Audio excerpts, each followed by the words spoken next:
অশান্ত হয়ে উঠছে পার্বত্য চট্টগ্রামের দুই জেলা খাগড়াছড়ি ও রাঙ্গামাটি। প্রথমে সংঘর্ষ ও হামলার ঘটনা ঘটে খাগড়াছড়িতে, পরে সেটির উত্তাপ ছড়িয়েছে পাশের রাঙ্গামাটি জেলাতেও। দুই জেলায় দফায় দফায় সংঘর্ষে এখন পর্যন্ত 4 জন নিহতের খবর পাওয়া গেছে। আহত হয়েছেন অর্ধশতাধিক। খাগড়াছড়ির সদর উপজেলায় দুপুর 2টা থেকে 144 ধারা জারির নোটিশ জারি করা হয়েছে। সদর উপজেলা নির্বাহী কর্মকর্তা সুজন চন্দ্র রায় স্বাক্ষরিত আদেশে আজ রাত 9টা পর্যন্ত 144 ধারা বলবৎ থাকার কথা বলা হয়েছে।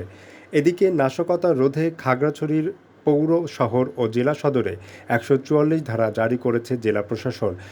জেলা প্রশাসক মোহাম্মদ শহীদুজ্জামান বিষয়টি নিশ্চিত করেছেন। তিনি বলেন, যে কোনো ধরনের সহিংসতা রোধে এই ধরনের ব্যবস্থা নিয়েছে প্রশাসন। একইভাবে আজ সকাল থেকে রাঙ্গামাটিতে বিক্ষিপ্ত সংঘর্ষের ঘটনার পর পৌর এলাকায় বেলা 1টা থেকে 144 ধারা জারি করে গণবিজ্ঞপ্তি দিয়েছে জেলা ম্যাজিস্ট্রেট ও জেলা প্রশাসক মোহাম্মদ মোশাররফ হোসেন।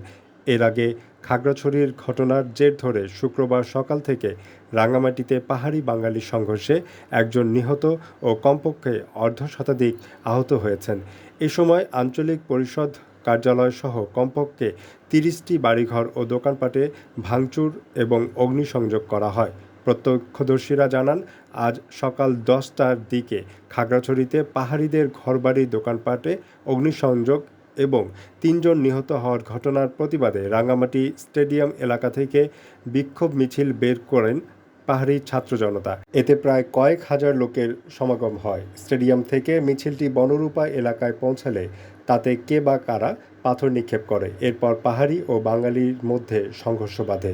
উল্লেখ্য, বুধবার 18 সেপ্টেম্বর খাগড়াছড়ি সদরের পানখাইয়া পাড়ার নিউজিল্যান্ড এলাকার মামুন নামের এক যুবককে চুরির অভিযোগে পিটিয়ে হত্যা করা হয়। এ ঘটনার প্রতিবাদে দীঘিনালা সরকারি কলেজের সাধারণ শিক্ষার্থীরা মিছিল বের করেছিল। সেখানে হামলা করে দুর্বৃত্তরা।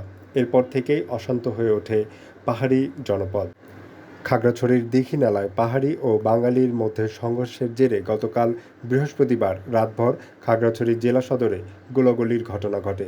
রাতের গোলাগুলি ও বিকেলের সংঘর্ষের ঘটনায় 3 জন পাহাড়ি নিহত হন, আহত হন কমপক্ষে 15 জন। News Mania desk report.